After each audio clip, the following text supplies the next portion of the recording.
You're listening to KQBHLP, Los Angeles, California, 101.5 FM, a community service of the Boyle Heights Arts Conservatory, broadcasting live on your FM dial and streaming on KQBHLA.com. You're listening to the Social Primate with your host, Eddie Aguirre. And today I'm joined by the one and only JT the LA Storyteller. That's right.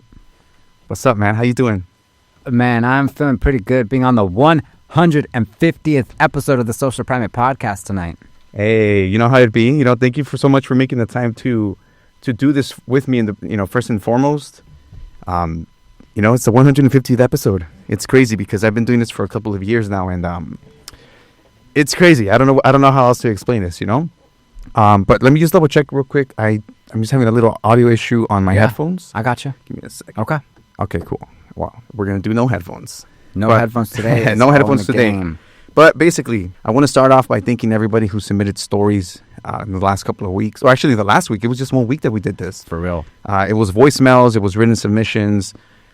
We got a good amount of stories that we're going to go through tonight and just touch base. And it's in reality, this is just a conversation that we wanted to keep the focus on the listeners, the people who make this show, right? Because without their stories, dude, we wouldn't have any idea of how we relate to each other in a sense. Yeah. And to add on to that for a moment, like, if you are just tuning in, just hearing about the Social Primate podcast, if it's a chance encounter, if you are one of the subjects on those UFO sightings that just so happen to be tapped into this, by all means, we welcome you. We come in peace. And what we want to note to you, too, is that we did this kind of like, hey, on a real quick pivot. We said, let's go ahead and invite everybody to submit their cuentos, to submit their stories, including via written responses and then also via voicemails, because the goal was to end the year strong and end the year with all of what you all have to say. As podcasters, we have platforms that we obviously take great pride in uplifting and having a podium through. But because time is so limited, why not get time to the audience, especially at the end of the year? And especially after such an incredible year that we've had. So truly, it's my pleasure to be here with you. We were talking about it just before we got into the booth today, that it happened to work out that this week would be the 150th episodes week, and that yours truly would have a chance to hop on it with you. So, man, I'm super excited to get into these cuentos, both via written form and then also via voicemail form. And I got to shout you out for outlining all of that, and also for the immaculate work on that design leading up. Shout out the Social Primate podcast, 150 episodes strong and counting. Thank you again, man. I appreciate that. And with that being said, we're going to get into the meat of all of this. And of course, over the next hour, we're going to be going through a collection of powerful stories that, they're going to speak to different things: personal growth, transformation, and connection. So without much further ado, I do want to start with that first conversation that we received from an individual called Zomer, or going as a Zomer. That's right. We're going to go ahead and play that. Let's go ahead and make sure we get that set up here. Hi, my alias is Zomer, and I'm from Miami, Florida. My journey of growth in 2024 started in a place where I was still determining my direction. I was at a job I didn't love, my confidence was lower than usual, and I was removing myself from toxic situations. After the first 3 months of the year went by, I felt myself making strides in my growth. I was surrounding myself with priceless souls, looking for alternative opportunities, and my passion for music was fully reignited. Once I left my comfort zone in the US and headed back to Europe, I felt that everything that had happened earlier in the year was leading up to that moment. My year was split between a pre-Europe era and a post-Europe era. Although both were important eras to my growth, I'm happier with the person I am after the trip. The last 3 months of the year were similar to a dream due to the way things started happening. I leveled up professionally, I figured out how to properly pursue my passion, and I wake up every day thankful that I don't need any physical assistance. All in all, a memorable journey of growth was exemplified in 2024. One challenge I will have in 2025 is to keep consistent with everything I achieve in 2024. Consistency is key, and without it, we lose track of what is truly important in life. One dream I have for 2025 is to go back to Europe and meet my great friend's daughter, Larita. Awesome. Dude, that was awesome. I think one important thing that they said that was consistency is key. That's one of the things that I've had to kind of battled through in the last couple of years, just doing this podcast, just doing anything in general. Wow. You know, like it's about keeping consistent too. You know, when those days when you don't want to is when you need to do it. You know, and what usually happens after you do that, like you feel a relief, you feel like a sense of accomplishment, and you feel like you kind of like leveled up. Absolutely. Shout out to the homie Zomer, and also shout out to Miami, Florida, and the listeners who span beyond Los Angeles. I think that when we reflect on 150 episodes and counting, by all means, like, let's get into not just the city, let's get into the state, let's get into the set of them states. And I really appreciate Zomer taking the time to share that cuento with us. I am happy that the year has been full of growth for Zomer, and I can only anticipate good news when he meets his friend's daughter. I believe he said Clarissa, all the way out in Europe on one of those Euro trips that folks do or take part in from time to time. This has also been a journey via the Social Primate podcast, 150 episodes and counting, and especially for those day one listeners and those day one supporters. As a fellow podcaster myself, shout out to all of you. That's why we're dedicating this hour to you and the cuentos we all create together. Thank you, Zomer, for getting into that with us. And then next up, we're going to read a cuento. Correct, Eddie? Correct, yeah. This time we're going to read a cuento here. We're going to have JT go ahead and do that for us for the first one. And I believe it's a submission from Dan, right? That's exactly right. An incredible submission from Dan1, who is from Los Angeles. So Dan wrote, I couldn't relate to the advertisement posters for the Made in LA art exhibition. So I put my own twist on it and created a Raised in LA stencil. I started wheat pasting it on 8.5 by 11 sheets around the city, and it all evolved from there. Over the years, I've worked on different street art projects and collaborated with other artists, but the Raised in LA style has always been at the core of my work. Los Cuentos feels that. I was introduced to Ian through a friend of my wife's. He's originally from LA but was running a business in Chicago at the time. After a small art trade, we connected, and when Ian moved back to LA, we started painting together. I live in the Hollywood area and had already painted a few utility boxes on Sunset and in the Canyon, so we focused on that general area. I'm not much of a freehand artist, so I use hand-cut stencils. My work took a big leap forward when I met Teacher One, an artist I really admire. He taught me how to make silicone molds and shared so much valuable knowledge. Honestly, 99% of what I know comes from artists who've taken the time to answer my questions. That's why I make it a point to pay it forward, just like Teacher taught me. Oh, yeah. When Ian and I create, he usually paints the backgrounds or adds a frame around the piece, depending on what we decide. Eventually, Ian moved into the same building as me, and we started collaborating even more. We submitted our artwork to group shows and built a stronger street presence, which led to invitations for art shows, fashion events, and even painting a stage backdrop for Long Beach Pride. Woot woot. We were also invited to paint at the Meeting of the Styles event and even worked on utility boxes in the Long Beach and Downtown LA Arts District, as well as other collaborations. We've supported each other in more ways than just through art. In 2023, we completed the Hermosa Beach Triathlon together. During one of our training sessions, Ian suggested I stop drinking a few weeks before the event. He stopped, but I kept drinking, until June 8th, 2023, that is, when I decided to quit for good. That decision had nothing to do with training, but a few months later, my wife told me she'd been planning to leave me because of my drinking. That was a wake-up call, and I'm thankful I found the strength to make that change. Since then, I've had more time and energy to focus on my art, or what I like to call practice. I'm excited to see what Raised in LA will accomplish in 2025. We already have our first project lined up for January in the Echo Park neighborhood. Shout out Echo Park. And I'm looking forward to what's next. Lastly, I want to thank all the artists I've collaborated with, whether in music, fashion, film, or especially on the streets. You know who you are. Dan One, Raised in LA. Hey, shout out Dan. Thank you so much for taking the time to submit this. Honestly, everybody who took the time to submit this, like, you don't have to do this, you know? You didn't have to. I think it was just a form of expression for a lot of us, and just being able to just put our thoughts and our experiences into, and make it real, you know? Like, it's a big thing. So shout out on your progression on that, and I hope that this next year and the next couple of years for you are even better, you know, for reals. But that, I do want to go ahead and just make a point that, you know, sometimes we just kind of have to put ourselves in situations where we're open to have opportunities. And I think it's important to know that sometimes it comes from being in places that are uncomfortable. And I tell myself that too, because sometimes I'll be going to places and I'll be shy, you know, I don't want to talk to anybody, or like I bail on something because I'm like getting anxiety. But in reality, a lot of those times where I do follow through with that, like I meet new people, you know, I build connections and you network, and you're like, wait, what was the big thing about that? Hey, You know? that's right. That's right. I mean, I love that for you. And it also makes me think that every creator is just a little different. I love what Dan one put, which was that, hey, like everything I've learned from others. Yeah. And so even when you're in that forward. space, where you're challenged and where you might not get to 100% of what your goal may be, guess what? When you look back on that, you still learn something. And actually, when you tell that cuento, other people learn too. So it ain't got to be perfect, as they say, but you got to show up. For sure. Hey, for reals, you got to show up.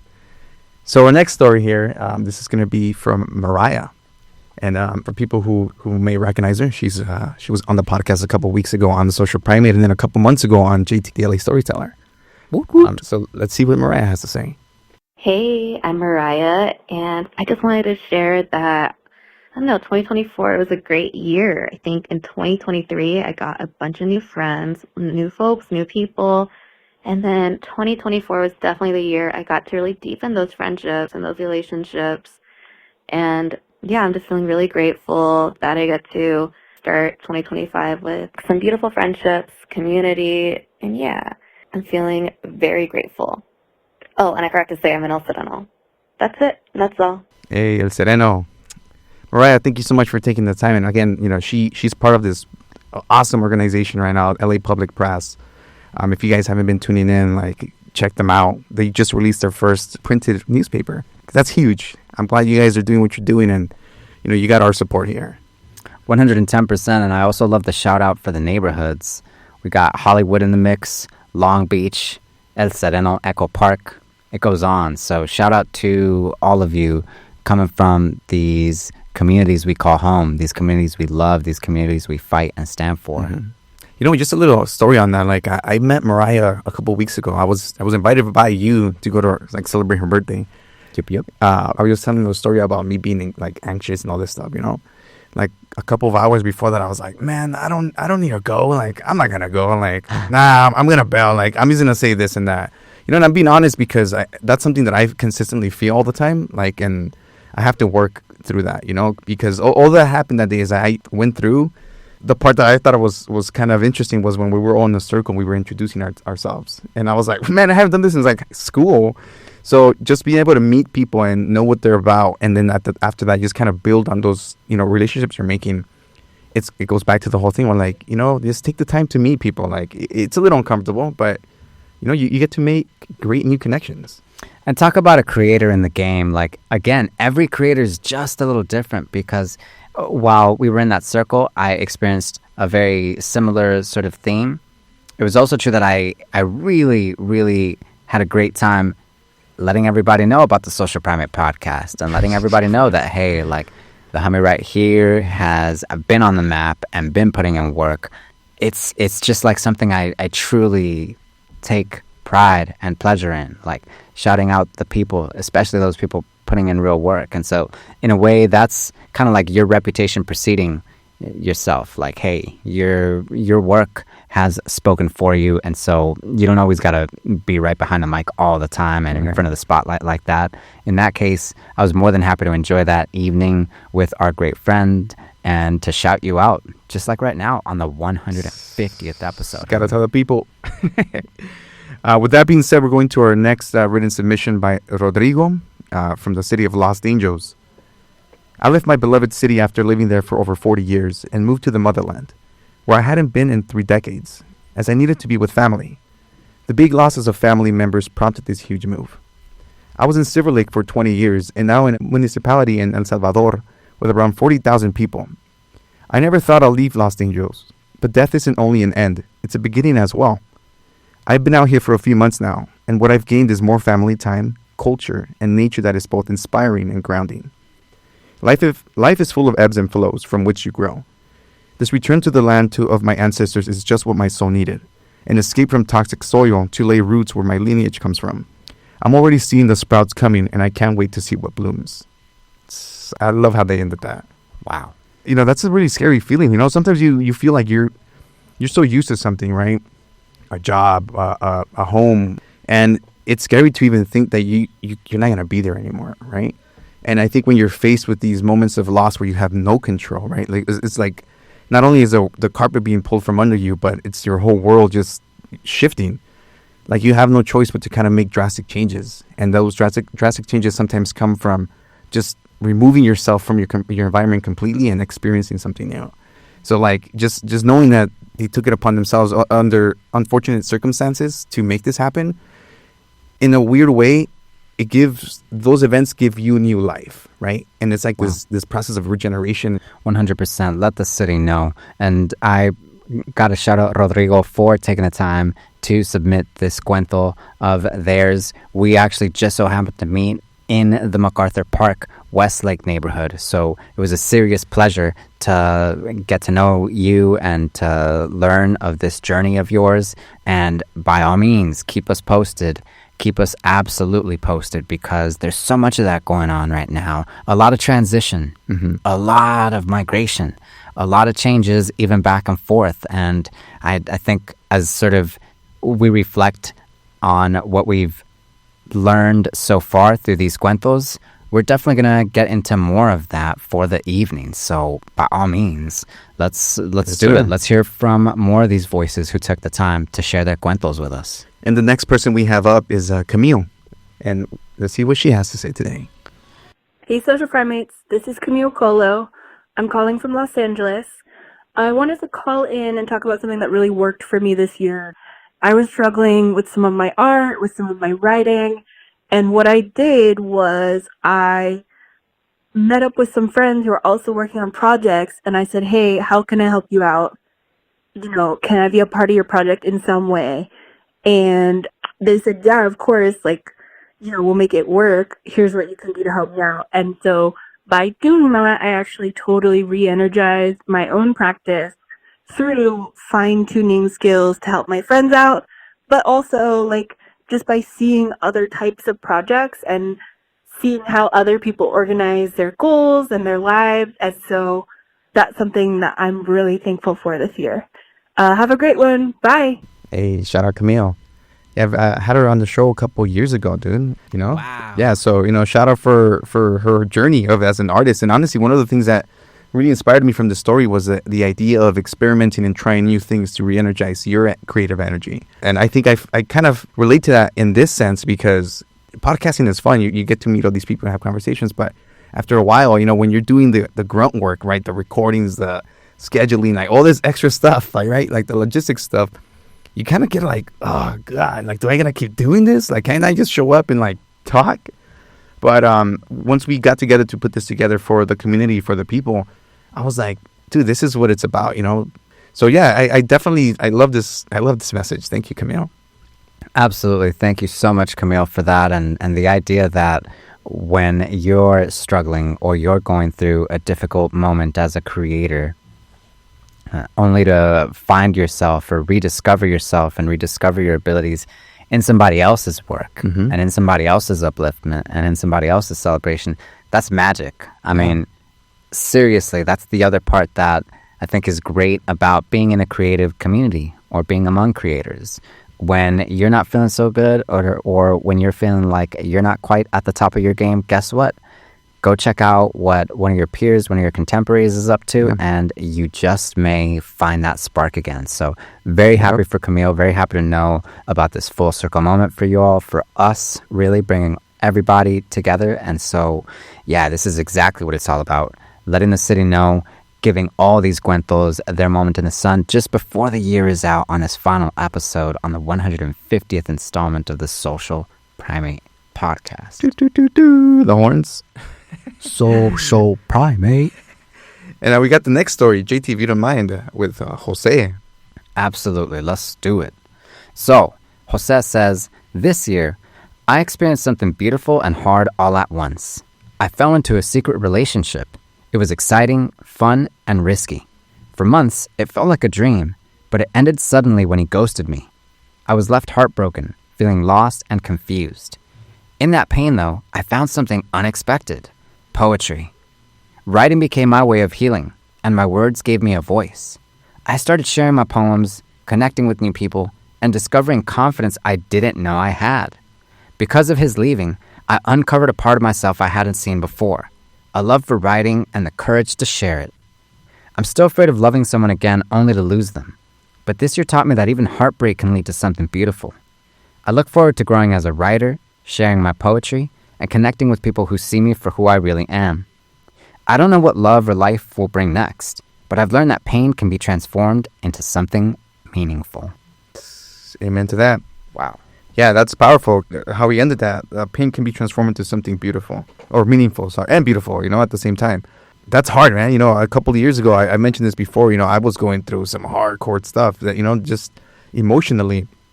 And you come to a lot of realizations. Maybe it's in a way to cope with these emotions. Like, you try to sugarcoat yourself so you can kind of like mask what you're feeling. But at the end of the day, you gotta really feel it. Like, you gotta feel it, because if you don't allow that, you don't allow yourself to fully experience your humanity, and to know that this pain is caused because you truly loved, and I think once you come to the realization that pain is a weird extension of love, it shows that it's your humanity, and you're going to grow from those moments. So I'm sure it hurts. If it still hurts, you will surpass that with time. And, all we can do in these moments is just really look inwards and try to embrace the stuff that makes you, in this case, the poetry and the writing. True words of wisdom. Shout out to Jose for that. I also have to shout out the fact that it got in slightly after the submission cutoff time, but hey, we love the cuentos because we still found a way to get it through. I really appreciated getting into the feelings, getting into that real personal, vivid detail for a second. Life is poetry, and we appreciate you, Jose, for bringing that back to us, for refocusing that for us. Yeah, for sure. I mean, and just being vulnerable with others that you may not know, that's taking back power, taking back that control for yourself. Our next story is a voicemail by Ale, and we're going to play that now. Here we go.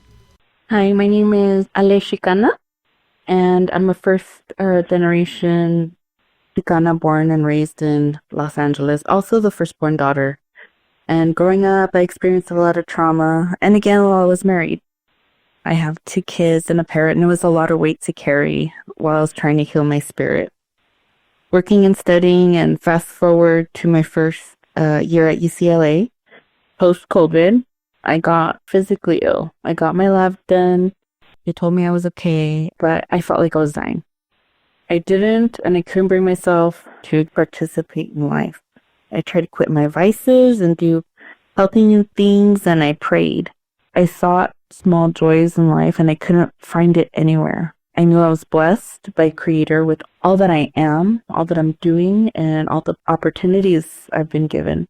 Keep in mind, I'm very much aware of how blessed I was.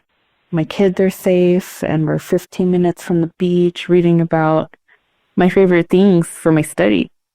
And I couldn't be happy, joyful. I didn't want to exist. I didn't want to die, but I just wanted to sleep. I didn't want to participate. And then I knew my brain was sick. I had always been against pharmaceuticals, but I knew then it was getting scary. And I needed to humble my ego and seek help. Being the eldest and the strongest for so long for other people, for my kids, you think you can handle it. And I hate still asking for help. But I did. It's hard to admit it, but years of trauma can physiologically change your brain. It's scientifically proven. But I can't lie.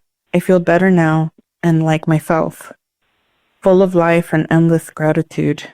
And I have tremendous joy for living, and I've missed it. And my point is, sometimes your body is sick.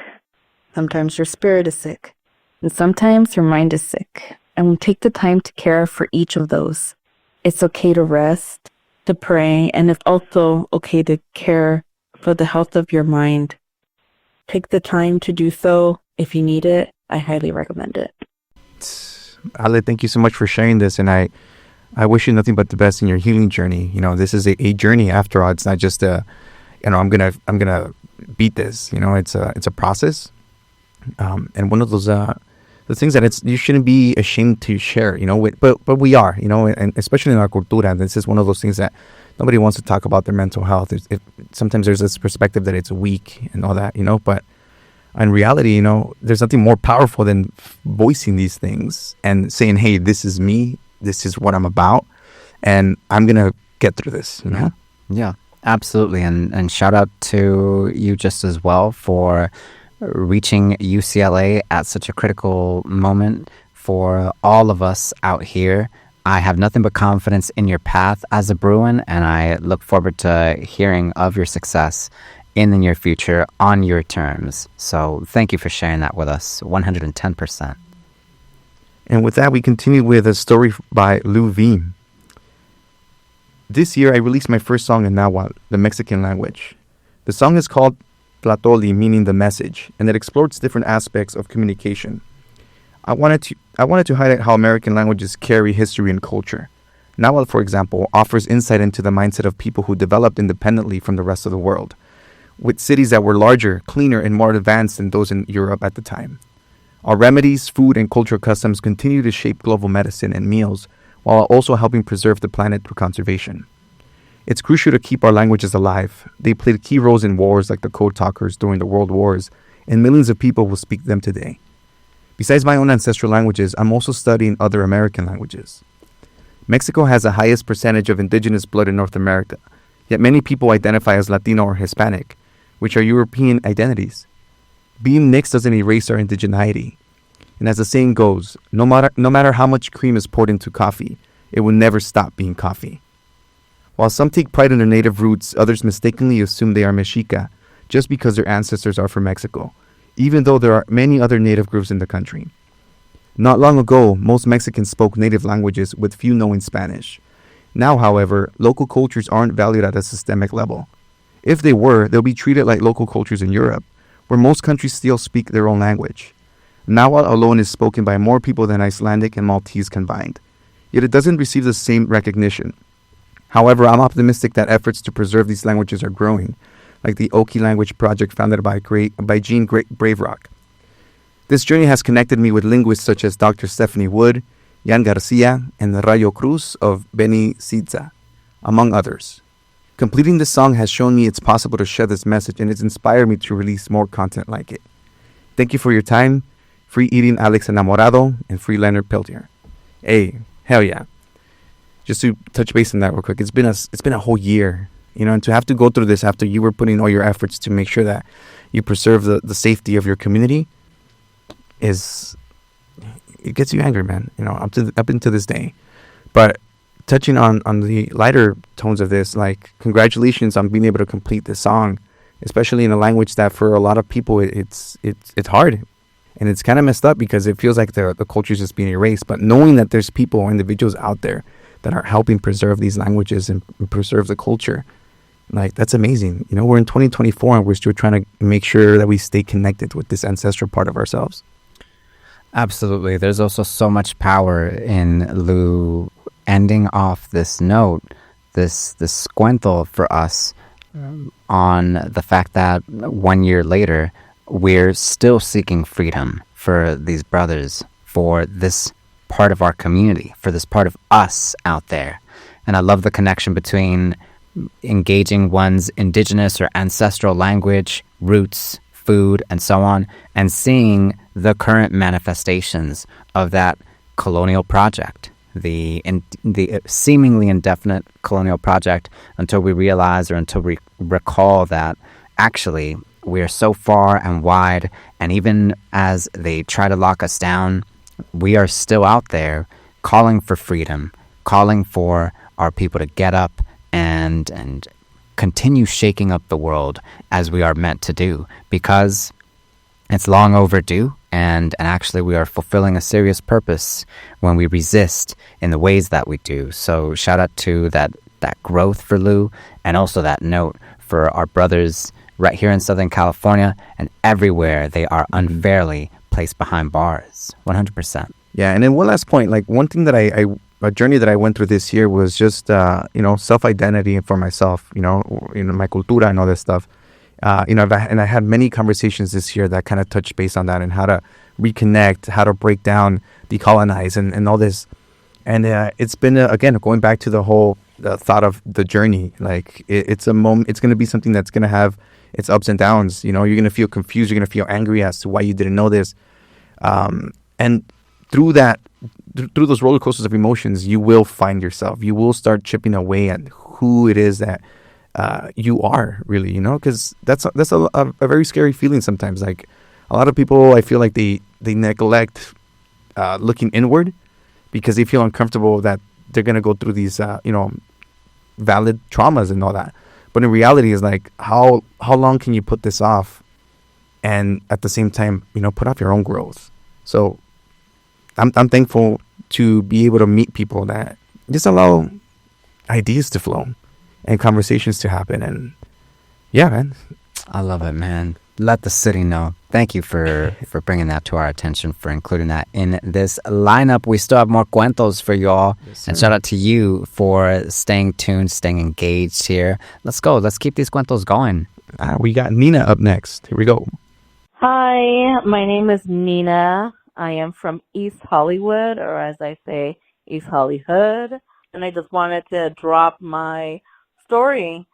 So one of the things that I think, as being a first-gen immigrant, bicultural woman in LA, one of the things I struggled with a lot, and still I struggle, is identity. I'm sure you all know that my neighborhood has been very much gentrified in the last 15, 20 years. And, finding a space and just talking about having space in our neighborhood and giving ourselves that space to share what we feel and what we are to exist in our neighborhood is important.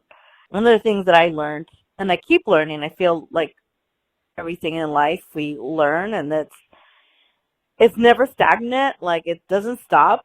We keep growing. And one of the things that I definitely I am trying to grow into is being my authentic self and being okay with it, and going to spaces that I'm uncomfortable with or in spaces that I'm familiar with, and being my authentic self and express and be okay with if people don't like my opinion or don't like my perspective, or if they're okay with it. I think for a long time, I've really cared about what other people thought of me, of how I present. And this year, I've been learning to be confident in my authentic self, not to allow those thoughts and those perceptions of what others may think affect for me being who I am. So I think that's one of the things that I have identified that I am growing in. Another thing that I wanted to share is finding community. I've been constantly in search of community, and I love having conversations with my neighbors, with friends, and this year specifically was having these intimate conversations with really good friends and girlfriends, and we are talking about womanhood and talking about grief. I think as people, we dream, we have plans for ourselves, and sometimes things don't materialize. And we need to allow that space to grieve, that space to feel whatever that may be, happiness, sadness, grief, excitement, and being authentically there for each other. So thanks so much for allowing us to share our thoughts, and hopefully there's others that can share in this journey. Thanks. Bye. Damn. No, she kind of touched base on what we were just referring to about accepting all those parts of yourself, those emotions, because again, at the end of the day, it's going to make you. It's funny because we like to think that we're sometimes a main character in all of our stories, right? In our reality. But you start realizing that everybody is having like this internal turmoil. Like there's just like this internal battle that we're constantly trying to keep at bay. And when we allow ourselves to have conversations or listen to these type of stories from somebody who is not in our proximity, it starts making you feel like, whoa, we're sharing this experience. And then, dude, that's the key to open ourselves up for the authentic love that she's saying in our communities as well. I love that so much. I can't also help but call attention to the fact that Nina shouted out none other than East Hollywood. And so we continue reaching new neighborhoods in a real way and bringing them all together through this special installment of the Social Primate podcast. And so for all of you who took the time once again to submit your voices with us and to be vulnerable on this microphone with us, we've got nothing but respect and nothing but love for that courage. So by all means, let's keep it going in the interest of getting more of these voices, even more of these cuentos into the mix for our listeners. Yes, sir. Now, JT, if you don't mind, the next story for people with mobility justice. Absolutely, a collective reflection on the challenges of the political climate and the need for love, empathy, and intersectional collaboration. So, people for mobility justice note that, like many, we recently witnessed the Republican candidate run and win one of the most hate-fueled presidential campaigns in modern history, and we share in the collective frustration, disappointment, and concerns regarding the implication of this outcome. We've taken the time to process the results of a challenging presidential election and reflect on our role over the coming 4 years with the incoming administration and the state of our nation. While we're disheartened by this country's endorsement of white supremacy, racism, sexism, transphobia, and xenophobia, we also acknowledge the painful reality that some within BIPOC communities align with these harmful ideologies. As an organization, we continue to be committed to serving BIPOC communities from a perspective of love. Love for our communities, love for immigrants, love for our youth, love for the elders, love for people with disabilities, love for women seeking reproductive health, love for all people regardless of gender. We believe these next 4 years will require all of us to build a movement of resistance together, and that we must find the intersection in our work in order to build power for our communities. We're confronting an unsettling reality ahead as the powers that be shift in the presidential seat.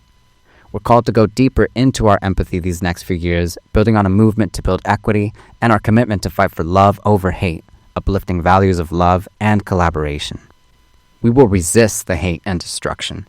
We will heal and we will build. This is for our families. This is for all of our relations. Wow. Yeah, man. Si se puede. We could do it. That's a key thing. That right now we're in this moment, right? We're like a couple of weeks away from this, this individual taking control over, our basically our livelihoods in a sense. There's a lot of fear mongering going on, but again, we shouldn't let those things paralyze us. We should allow it to feed that anger that we're feeling and turn that anger into something actionable and something that can be, in a sense, how do I say it? Something that catalyst. can be engaged. Yeah. Catalyst. But yeah, dude, thank you so much for sharing that, and I hope people are more open as we move into this, transition period, to embrace each other and just be open again, having these conversations, just hear other people's stories, and I think with those little steps, we're gonna get further. Thank you, PMJ. Thank you for letting the city know, and it's our honor to uplift this. Now our next story is from alias La La Land. Here we go. What's up? I'm from La La Land, and we will tell you about my journey of growth this year. Life has been very challenging this year, like I'm sure it has been for so many people. This year has taught me the definition of patience and having a good sense of humor. I thought for a very long time that my life was going on this wonderful creative direction to which I dedicated most of my life. I actually dreamed of since I was a little girl. There have been many opportunities that fulfilled my creative dreams. However, with the entertainment industry at a standstill and with a family member needing medical attention this entire year, it's been difficult to see a light at the end of the tunnel. That's when I realized I needed to be more open-minded about what success means to me. I think as a first-generation immigrant, I've had tremendous pressure to succeed in everything I do. This year, I had to focus on what I want in life outside of my creative dreams. And it's when I feel very fortunate to have a good sense of humor, because every time I've tried something new, whether going on a date or possibly a new career path, I was able to connect with people with my sense of humor. I'm grateful this year has brought different opportunities I've never expected. Like, I helped build a playground. That was such a cool experience. I never thought I would get a chance to build a playground. I can't let 2024 end without saying this to my fellow BIPOCs, especially women of color. Have the audacity to be the Lulu. What's the phrase? The Lulu is the Salulu. If you don't ask, you'll never know what opportunities life has to offer you. I'm not trying to be preachy. I just hope everyone has the opportunity to pursue what they want in life. I think what I crave the most in 2025 is having a strong sense of community. Of human beings who are social creatures. Heck, even introverts like having community. I wish everyone happy holidays and a new year. Thank you so much for submitting that. Again, we're all going through stuff that is completely unseen to us, especially to strangers that we don't even know. But knowing that we share these experiences, these emotions, these real world issues that are going to affect us at one point or another, right? Like health, like the passing of somebody that you love. Those are things that we can't avoid. And again, those are all going to shift our perspectives and shake us up. So I hope that your journey continues to evolve in the way that you want. And if it doesn't, that you have the strength to see it through. I love this theme. I love that we've all gotten to this point together, and that we have the ability to hear one another in this shared journey, as we've said. So just the way that these different voices have come together for a unifying theme of growth and getting past the adversities, man, I can't help but be so grateful just to be a part of it. So by all means, with this said, we continue with the cuentos because we want to get as many of y'all on here as possible to let the city know. Eddie, you will take it upon yourself to read our next written submission. By Chave Mucho. And this is from Huntington Park, and shout out to Artspace. As I sat at Artspace HP, I thought about the park across the street where my brother and sister played basketball as I cheered them on, or where I went for walks or runs when I was feeling lost after having moved back home from college in my 20s. At Artspace HP, I am always greeted warmly to read poems, to attend events, and most recently to do a book talk with Kim Guerra, where she reminded all of us that it takes work to love yourself and break patterns. You can't just wish it away. She reminded me that we're all community made. Nothing happens in isolation. I sat in a room full of mostly brown women. We shared stories of our own survival. We recited a part of her book together. And we remembered that together we can continue to fight for a more just world. But none of that can happen if you don't start with yourself. All that book talk, I imagined teenage me, 20-year-old me, and now 44-year-old me embracing where I am in life, ready to find medicine in books and friendships in my solitude and in community spaces. They are there ready to catch us. You don't have to struggle alone. I legit got like goosebumps reading that one because, we're touching on these themes again. It's about feeling that isolation, but knowing that if we're all feeling isolated, but we all come together, then we're all isolated together. And that defeats the whole thing there. Like, we can be alone together, and that's gonna heal us. Music.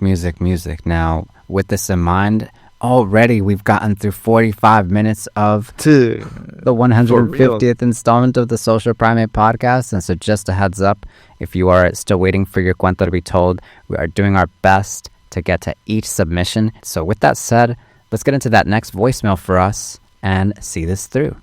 Let's go. We got Tommy. My name is Tommy, and what did life give or take me this year? Oh, I gotta say, life's given me quite a bit this year, good and bad, I'd say. I got back from Army basic training in the summer for the reserves. That was a hell of a ride. Taught me some really good things, learned a lot about myself and people in general. It was a great experience overall. Wouldn't do it again, but it taught me resilience and taught me not to quit. And I wouldn't give that back for anything. I started out 2024 kind of a mess. It was, I was just young and stupid, I guess. 2024 kind of knocked me on my butt, but I got right back up and I'm stronger now. I learned a lot about myself. It didn't happen overnight. Yeah, I mean, I was gone for most of 2024 in basic training, like I said, and I kind of came out of that a much bigger and better person, I'd like to think, than when I went in. What are your challenges and dreams for 2025? So, challenges, I'd say college is up there. Just keeping that hard work going, passing all my classes. I'm taking business marketing. It's not too hard right now, but I don't know what the future holds as far as my classes go. So I'm a little worried for that, but I know with hard work I'll be able to get through.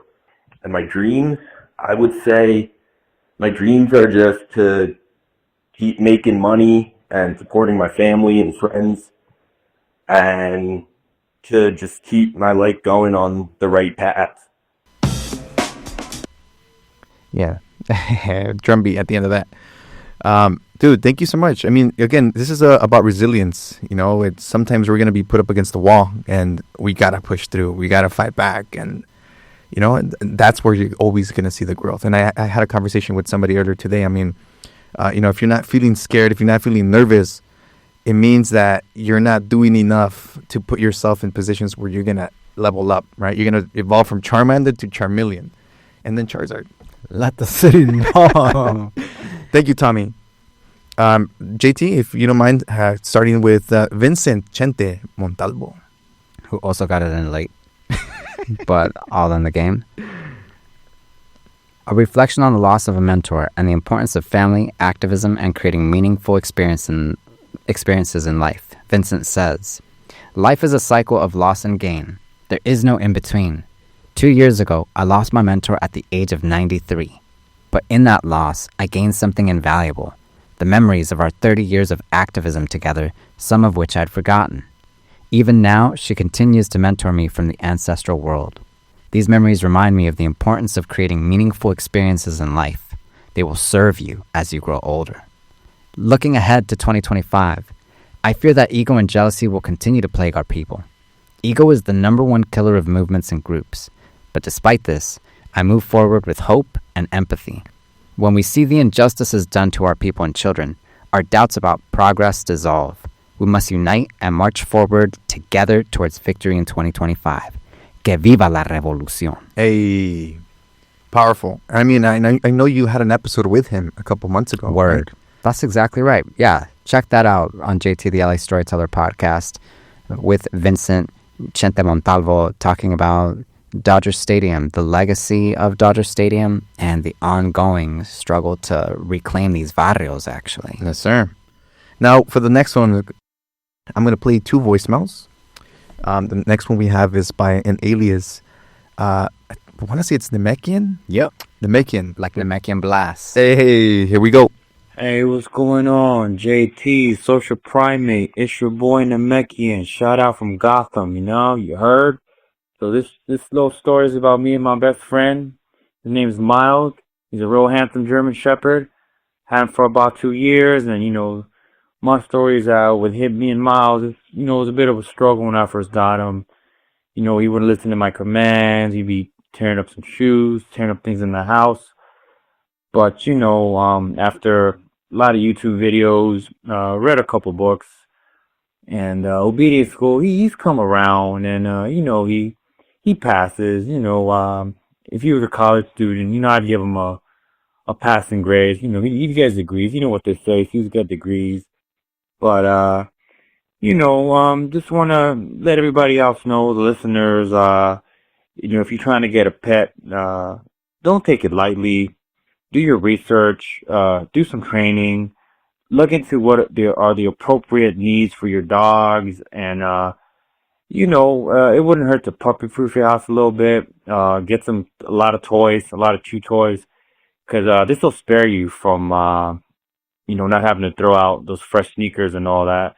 So like I said, you can't go wrong with man's best friend, but let's do our part, and let's help them help us, so we can have a better companionship. You know what I'm saying? You heard? And just happy 2025 to everybody. I hope everybody ends the year on a positive note, and let's look forward to the new year. Aye. All I'm gonna say to that is puppy power. You know, Scooby Doo, the little Scrappy Doo, puppy power. Dude, no, so much. yeah, that's awesome. I love that little story. It's very heartfelt and like it's just your man's best friend is your little buddy. Or you should do your best to take care of them, even when they're frustrating you and you have a newborn baby and they're barking all the time. You gotta do it. But with that, we're gonna go to the next conversation with Tony from their radio. What's good, Social Primate podcast? This is Tony from their radio, calling from Huntington Park. So maybe a little recency bias, but I want to share this recent accomplishment of putting on our first their radio event in collaboration with Melina from Te Quiero Mosh. We do this interview show and put it online, and we hope that people see the conversations that we have about music and everything around it. So it was really cool to see some past friends and some new friends show up in person, to have these conversations with one another about music and some home memories and, share some stories about growing up. At the end of the day, we just hope to keep highlighting great music, but even better people. So yeah, it was great having that. My question to y'all is when is the next Social Primate event? That'd be cool to see. Last thing, Cumbias are up, West Coast Hip Hop is up, Social Primate is up, 2025 is already up. So looking forward to seeing y'all there. Peace. Hey, shout out to Tony. First of all, congratulating him on his first event. And then in terms of Social Primate having their first ever in real life event, all I'm going to say is 2025 is going to be the year. Be ready. It's going to be bananas. That's for sure. You can quote the Social Primate on that.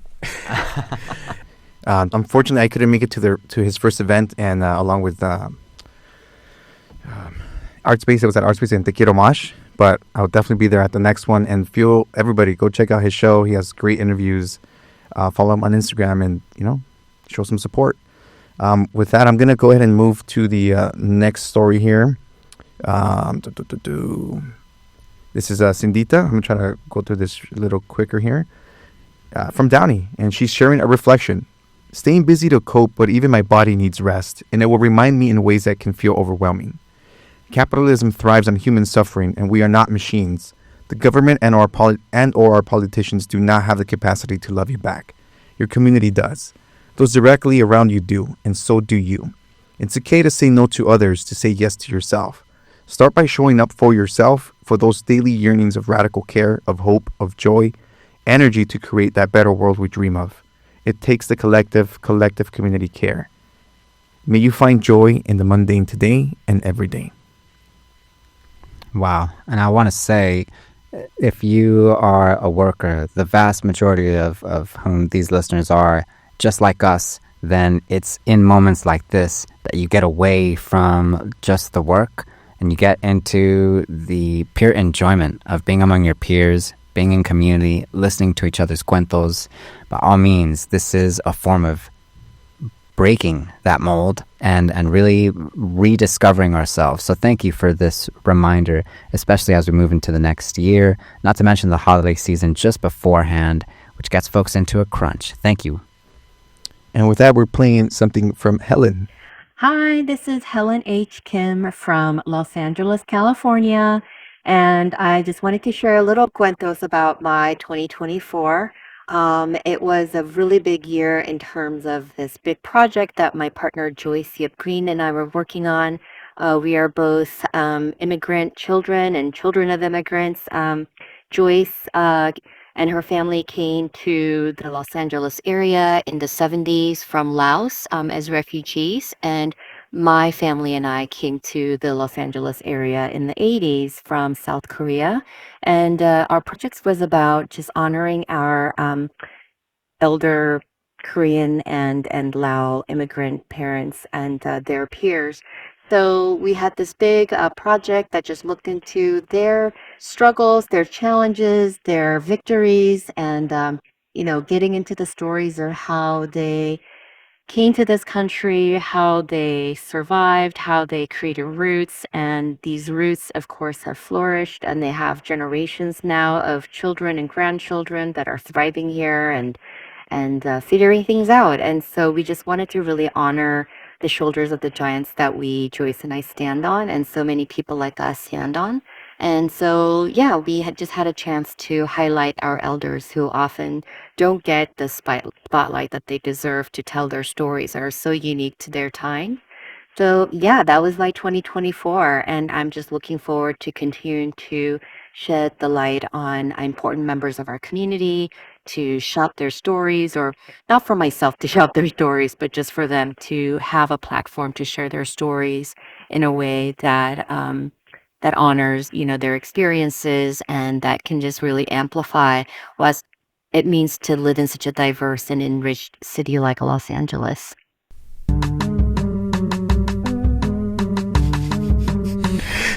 The music is sneaking up on us here. I love it once again.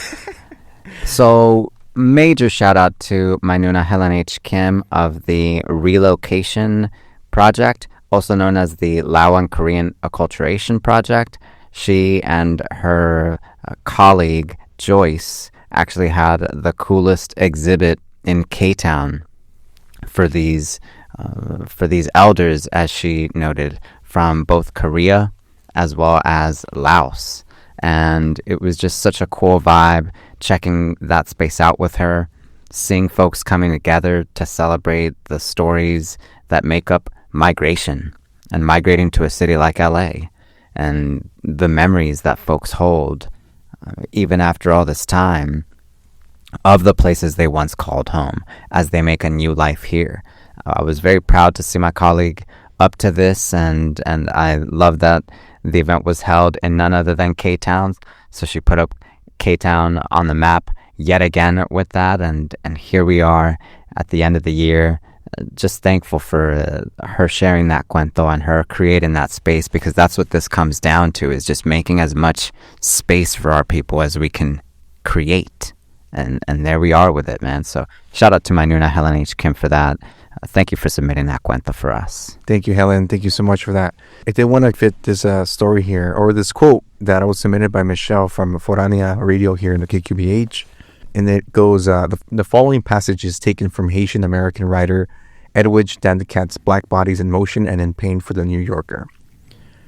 Human beings have been migrating since the beginning of time. We have always traveled from place to place, looking for better opportunities where they exist. We are not always welcomed, especially if we are viewed as different and dangerous, or if we end up, as the novelist Toni Morrison described in her noble lecture, on the edges of towns that cannot bear our company. Will we ever have a home in this place, or will we always be set adrift from the home we knew, or the home we have never known? We are all immigrants. Dude. Absolutely. I mean, and this installment of the Social Primate podcast is very much a part of that. A user-driven episode with so many cuentos, so many great quotes, so many people letting the city know just where they stand at this incredible time of the year. So I'm very proud of what we've collected here, and the way that people came out for this, the way that they showed up kind of seriously. You know, they did their best to make sure that they represented their story, their experiences, because a lot of the time, we're used to the fact that media tells the stories for us. Yeah. We wait for somebody to write about our experiences when we should have the platform now to be able to create those emotions. That's the platform right now. With that, we're going to move on to our next voicemail from Heido. Okay. Yeah, so he has a podcast called The Small Guy on Main Street. But this is going to be Heido's voicemail. Here we go. Hello, everyone. My name is Jairo Para, and this is from the city of Paramount. And congratulations, Social Primate, on your 150th episode. Now, what I want to share is that this year has been great. Previous have been better. But this year has been a lot of things back to back, right? In which reminded me that all good things are not, forever in a way, right?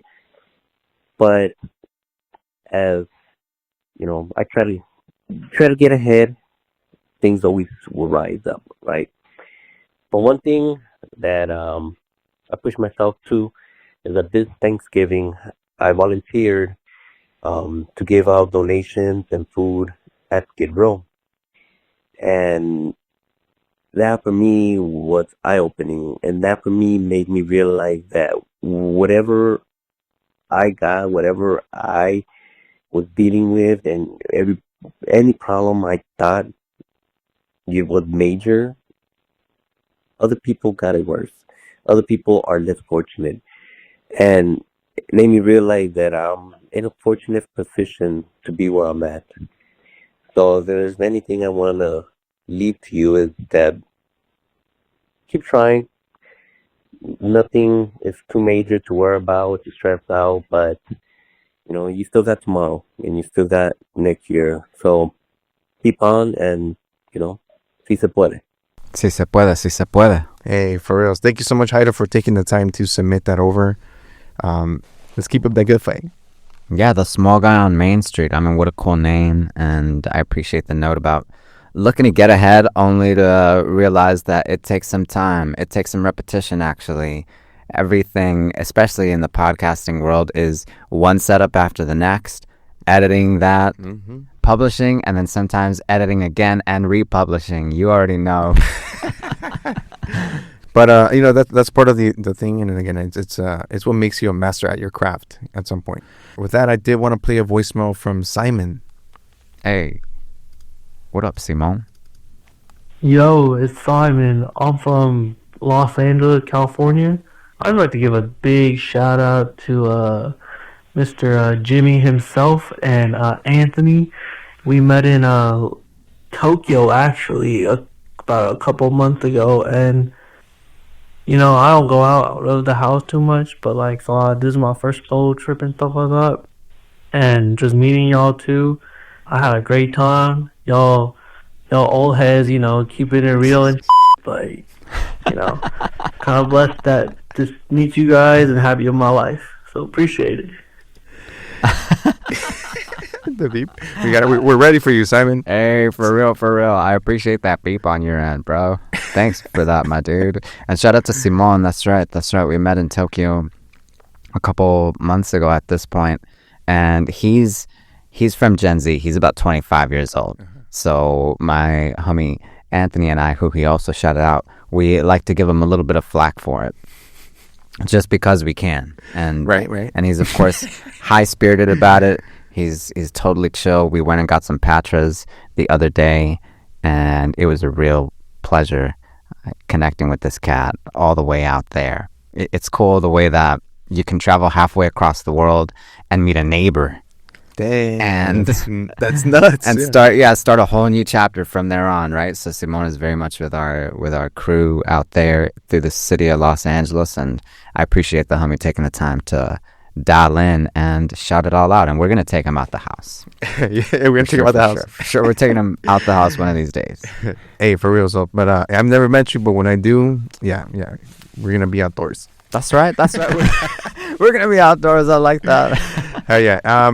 Before we move on to some of our last stories here, JT, I do want people to know what's your show about, because everybody's been like, Jimmy, JT, yeah, los cuentos. Hey, I love that. What is this going? I want to give you a little spotlight on that. Of course. So JT the LA Storyteller podcast is a podcast dedicated to los cuentos de Los Angeles, whether that's east, west, south, or north. And my show is very much dedicated to speaking with those in the arts, those in culture, those in politics even. So I've spoken with political candidates. I've spoken with writers at the LA Times. I've spoken with musicians. I continue on the prowl, seeking more professionals to get onto the show to tell me a little bit about their story. I've got some stuff lined up for 2025 that I'm really excited about. And it's because the city is so teeming with cuentos at every turn. And especially for me, at this point, I've spent the better part of almost a decade in that search and on that hunt, so to speak. Mm-hmm. So at every turn I get the chance, I very much enjoy the storytelling process. I refer to myself as JT the LA Storyteller because of that. And just this past August, as you know, Eddie, jimbotimes.com, the place from which it all hailed, the place from which the podcast stems, the place from which my writing for the city of Los Angeles stems, completed its 10th year in publication. And I've gotten at least 300,000 words out there just through jimbotimes.com alone. There's more out there, but these are words dedicated to LA, dedicated to our people, dedicated to what I call increasingly the pueblito, because LA, as big as it is, as far as it spans, we were just saying only a moment ago how small it can be. It feels that way for me, and it's a mix of everything. So I very much encourage listeners of the Social Primate podcast to check out JT the LA Storyteller. I'm very much in central Los Angeles, so the people that I connect with are especially from around this way, but you already know I'm linking with the Social Primate podcast because it's about the city, it's about the county, it's about all of us who are holding it down here, despite the odds not being in our favor on more days than we would prefer. Nonetheless, here we are, and we keep at it because that's just what we were taught to do, and now it's what we're gonna do. Hey, we're gonna keep going. Yeah. I mean, Social Primate's on the verge of being 10 years. Let the city know. 2017, we're 2025, so that's 8 years now. Yeah, exactly. So yeah, I'm on the cusp of the 10th year. Yeah. It's been a ride, man. Yeah. I've been doing podcasting since 2012. Yeah. So at this point, that's been like 12 years, but I count Social Primate as the beginning of so actually, to hold you on that for a moment, what are some earlier projects even prior to the Social Primate podcast that you might shout out, just for the sake of, just because without them as prerequisites, we may not be here on the 150th installment. Facts. I mean, people who've been listening since the OG days. Hey. OG days, 2012. That was Live Locals podcast. I was hosting it with two of my best homies. Hey, we did that maybe till 2015, 2016. Yeah, dude. Basically, I went like the Buki style. Like Marco Antonio Solis went solo. Hey. Buki's ended up doing something else. Sometimes there's things that are kind of like you see yourself moving forward at a like bigger scale. Yeah. So you kind of have to do your best to make sure that you navigate and you pivot to make sure you meet those end goals, And that's, kind of how it's been with me. And I kind of wanted to keep doing that. And Social Primate became an idea after I was spending maybe a couple months. I stepped away from everything. And I was like, this is what I want the podcast to evolve into. This is kind of what I want to see it becoming over the next couple of years and the conversations that I want to have. So that was the idea, man. Of course, of course.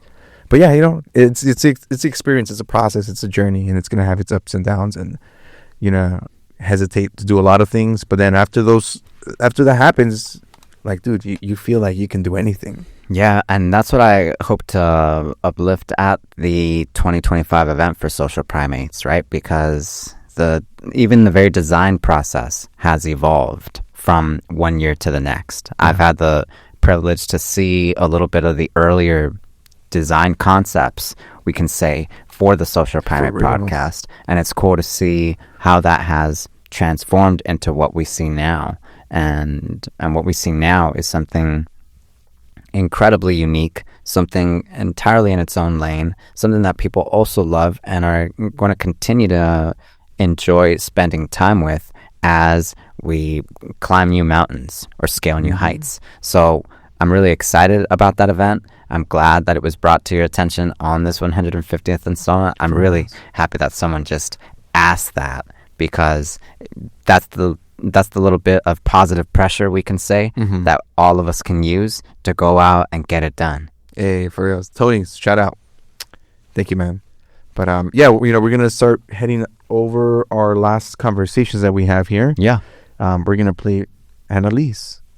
Hi, this is Annalisa Hansen. I am at my_goth_therapist, and I use my platform to encourage and support consumers in dealing with the American healthcare system through specifically educating people about insurance law, insurance mandate, how insurance works, etc. And something that I definitely have noticed in the last few years is the increase in which insurance companies have been putting the pressure not only on American consumers, but also on the people who work for the insurance companies and the providers who rely on insurance companies to pay their claims and to pay their bills.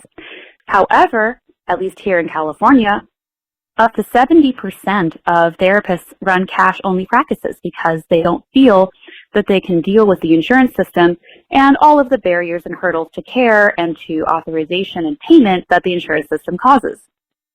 Seeing it from both sides, I can definitively say that there are real people behind the desk at these insurance companies, as well as very real problems and horrible health outcomes that happen to clinicians and patients and clients who are relying on these insurance companies to pay out their claims. It's a systemic problem that has been getting worse over the years, I think, by the increased financialization of these insurance companies. And, at least for the last 5 to 10 years, these people at insurance companies have been burdened more and more and more by thin staff and by cost cutting and by outsourcing and by layoffs, and they are not enabled to do their best work. It is a problem from the top down. The fish rots from the head, as they say. This is a systemic problem, and I think that we need to increase our pressure on these companies, either through legislation or through social action or through PR campaigns, to make it work better for American consumers, because at this point, this is how people are able to access healthcare. Very interesting. This may be controversial, but I'm going to say it. Free Luigi. Hey, somebody had to. Yeah, and it's so cool that I happened to cross paths with Annalise recently. I then told her about our special story hour for the 150th installment, and she said, okay, let me go ahead and shout out this healthcare moment that we're having as a result or catalyzed by the assassination of this United Healthcare CEO by Luigi Mangione.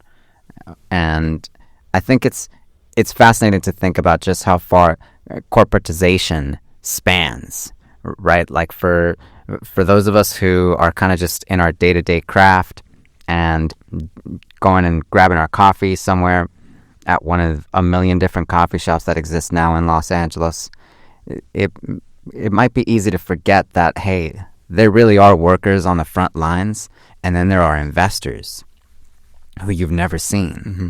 And one of them is making a killing. The other one's doing all the work.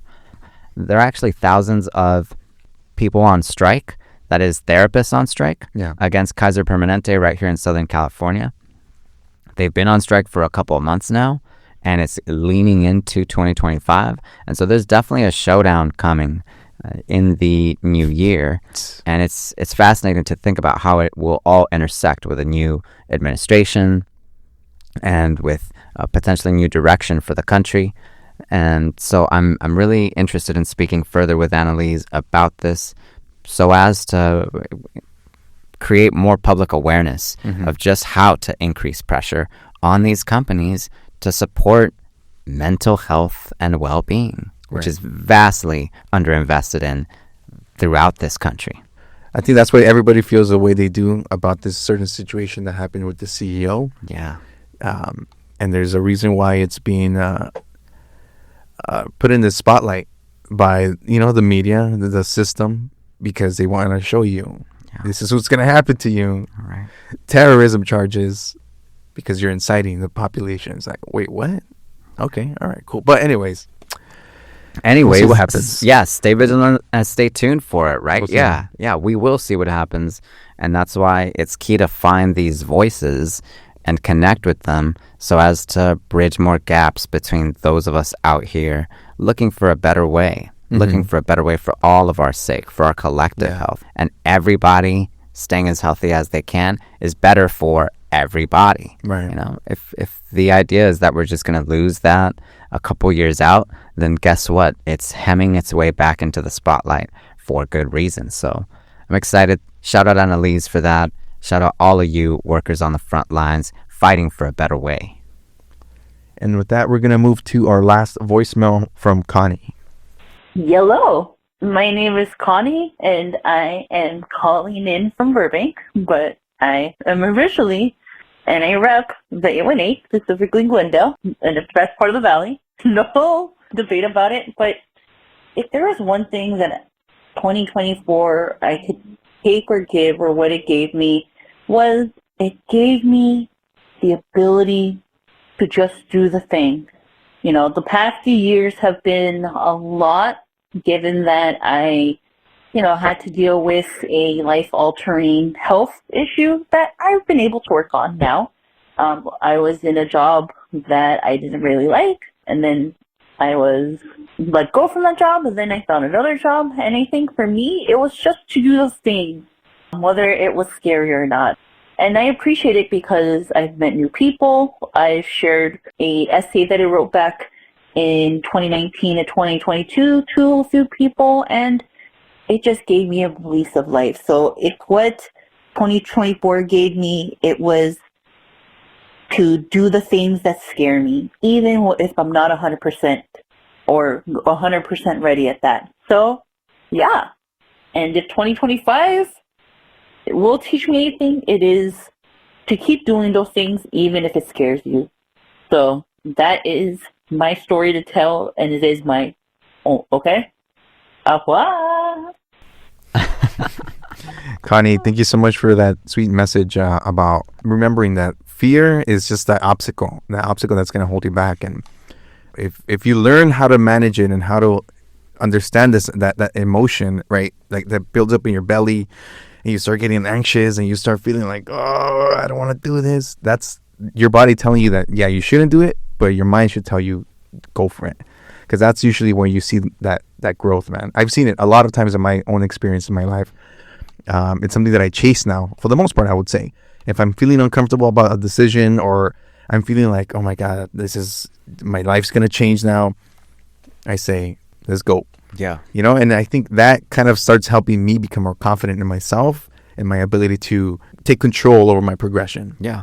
Yeah, absolutely. I see that. And it's so cool because actually, like, taking on some of the challenges we have together over the last year, for me, has been such a great learning experience. And I've really thrived off of being right there with a teammate, with a colleague, with someone whose work and output I respect.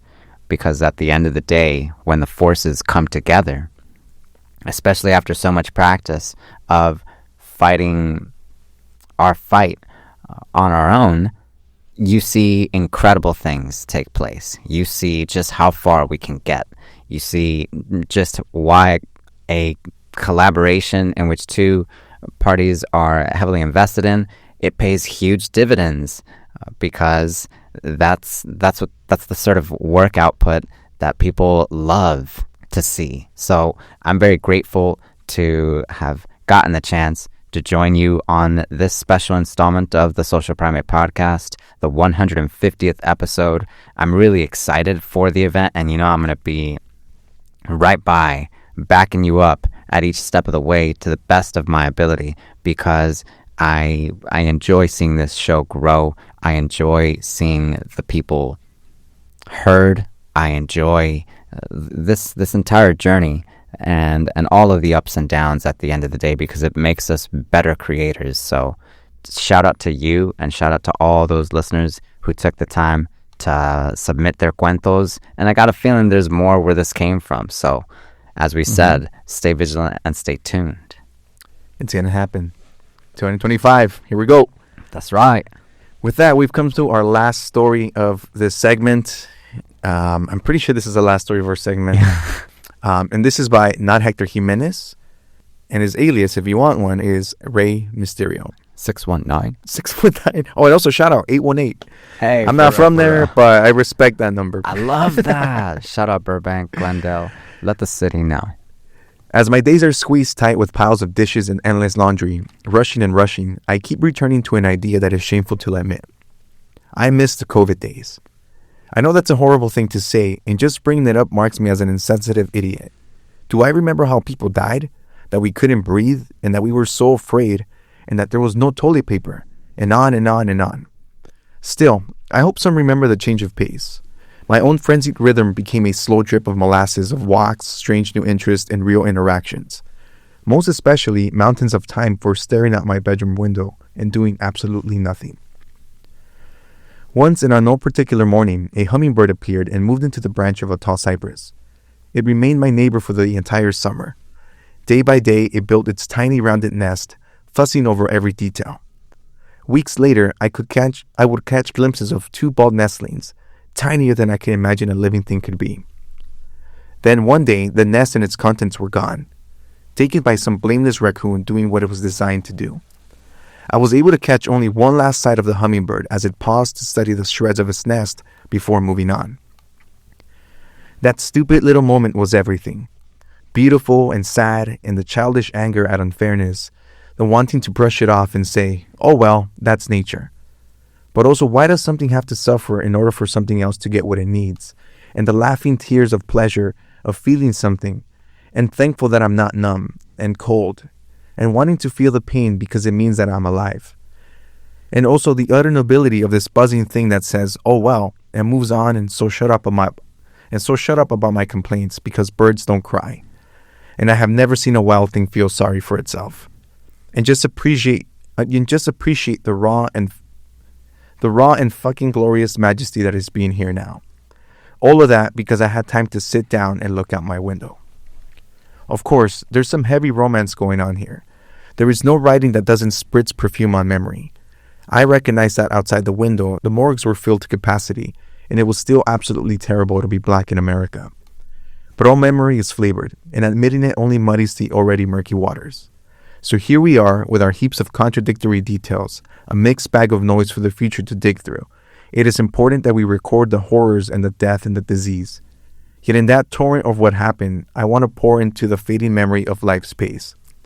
Let the future know that for some of us, more than I suspect are willing to admit, there was growth and wonder in that experience. Dude. Mic drop. Mic drop. Damn. That's a beautiful, powerful story. It takes courage for somebody like Rey Mysterio to say, hey, like, by all means, let's absolutely focus in on the damage wrought by this system, but also let's think a little bit about a different way of living rather than just getting back to the rat race, because there's something worthwhile, there's something critical to be discovered in pausing, reflecting, and trying again. That's what we're up to right here. That's why we podcast. That's why we engage in this dialogue. We do so to reflect and to think constructively, and Rey Mysterio very much placed that in a perspective for us. So I really appreciate that. You know, again, it goes to show we've all experienced things differently.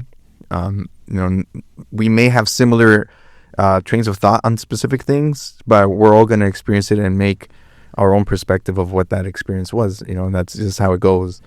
But again, shout out for this story.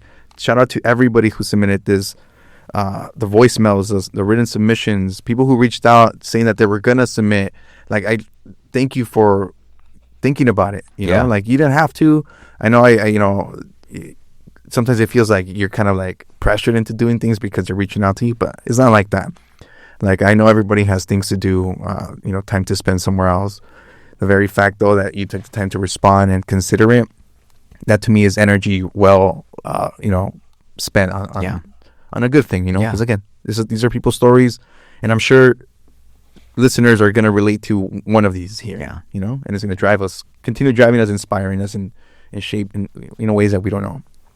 That's right. So this has been the 150th episode of the Social Primate podcast. Go ahead and share it with a friend. Let the city know that we came together for this special occasion to cap the year off with voices from all across. We shouted out Glendale, Burbank, K-Town, the city of Paramount, Huntington Park. We shouted out Huntington Park. We shouted out East Hollywood.